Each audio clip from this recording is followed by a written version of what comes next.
warahmatullahi wabarakatuh. Selamat pagi dan salam sejahtera. Mari kita berniat untuk berniat dan berdoa untuk melakukan sesuatu hal yang disukai Allah, yaitu kegiatan menuntut. Karena kami sekalian, mudah-mudahan dengan doa, dengan niat dan doa itu kita tetap diizinkan oleh Allah Subhanahu wa Ta'ala. Baiklah, anak kami sekalian, hari ini kita bertemu kembali di dalam pertemuan yang ke-7 bidang studi bahasa Indonesia untuk kelas 12. Pada pertemuan-pertemuan yang lewat, kita sudah membicarakan novel sejarah dan teks sejarah. Bahkan juga kita sudah membicarakan tentang nilai-nilai, nilai-nilai dalam novel. Nah, kali ini kita lanjutkan pertemuan kita dengan judul yang baru, yaitu menulis novel sejarah pribadi. Menulis novel sejarah pribadi. Anak-anak kami sekalian, menulis berarti menciptakan sebuah karangan.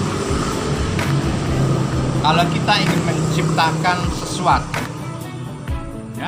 kalau kita ingin menciptakan sesuatu, tentunya kita harus mengenali sesuatu itu, benda itu terbuat dari apa saja atau unsur-unsurnya apa saja. Sama dengan contoh sederhana ini ingin membuat kue bakwan. Nah, sederhana sekali. Jadi kalau kita ingin membuat kue bakwan, tentu kita harus mengetahui unsur-unsur pembentuk kue bakwan itu apa saja atau komposisinya apa saja. Dengan mengetahui komposisi yang ada, kita bisa dengan mudah sekali untuk membuatnya. Jadi begitu juga menulis novel sejarah pribadi sama dengan membuat novel. Novel adalah salah satu karya sastra. Nah, karya sastra juga memiliki unsur-unsur pembentuk. Memiliki unsur-unsur pembentuk. Bagaimana, masih ingat? Baik, saya buka kembali ingatan kalian bahwa karya sastra termasuk novel itu dibentuk oleh dua hal. Ada yang namanya unsur intrinsik, ada unsur ekstrinsik. Nah, ini harus dikenali dulu. Kalau unsur ekstrinsik, yaitu unsur yang terdapat di luar, di luar dari karangan itu sendiri. Apa itu? Misalnya pembaca, atau lingkungan di mana novel itu akan dibuat.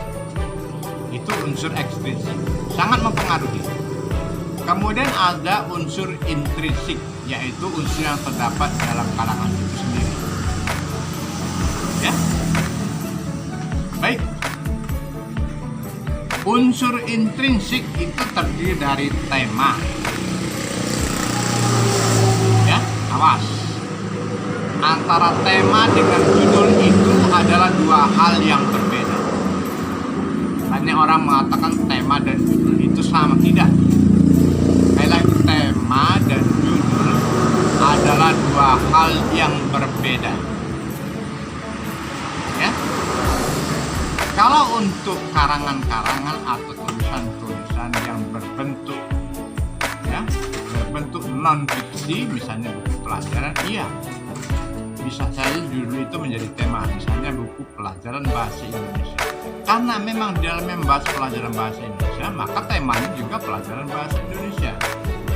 Tapi untuk sastra, untuk sastra, orang selalu membedakan antara tema dengan judul. Beda. Itu yang pertama, tema. Tema itu apa? Tema itu adalah jiwa karangan. Sekali lagi, tema adalah jiwa karangan. Kemudian ada alur atau plot. Alur atau plot adalah peristiwa-peristiwa, ya, kumpulan peristiwa-peristiwa yang dikumpul sehingga terbentuk sebuah jalan cerita yang jelas. Itulah alur atau plot. Kemudian ada yang ketiga namanya tokoh. Tokoh berarti pelaku di dalam cerita. Tokoh, ya, pelaku di dalam cerita. Nah, kemudian tokoh ini biasanya dikaitkan dengan watak atau tingkah laku. Ya, karena setiap orang, ya, pasti memiliki perbedaan tingkah laku atau watak. Contoh sederhana, makan. Ada orang yang menyukai makanan yang pedas, orang lain menyukai yang manis. Ya, nah, dari rasa ini dia akan menimbulkan perilaku-perilaku yang berbeda. Kemudian ada latar belakang. Ya, latar belakang yang keempat atau yang disebut dengan setting. Ya, latar, setting ini yang berkaitan dengan waktu dan tempat. Ya, berkaitan dengan waktu dan tempat. Kemudian ada amanat atau pesan. Ya, amanat atau pesan. Ini adalah sesuatu yang hendak disampaikan pengarang kepada pembaca. Sekali lagi, amanat atau pesan adalah sesuatu yang hendak disampaikan penulis pengarang kepada pembaca. Kemudian ada gaya bahasa. Kemudian ada yang namanya sudut pandang. Sudut pandang berarti bagaimana cara, sudut pandang adalah bagaimana cara seorang pengarang menempatkan dirinya di dalam cerita. Ya. Apakah pengarang ikut terlibat di dalam cerita? Kalau dia ikut terlibat, biasanya dia menyebutkan dirinya dengan kata aku. Ya, dia disebutkan dirinya dengan kata aku. Sebagai contoh ini, ya, saya bacakan beberapa kalimat. Aku dilahirkan di pengungsian saat Gunung Kelut meletus di tahun 1996. Di sudut pandangnya, aku. Siapa itu? Berarti pengarang. Ya, nah ini satu contoh ya. Baik, anak-anak kami sekalian.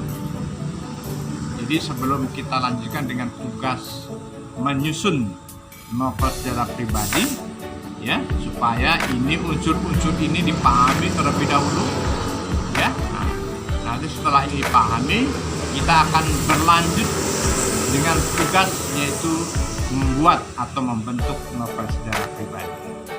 Saya kira itu untuk pertemuan kali ini.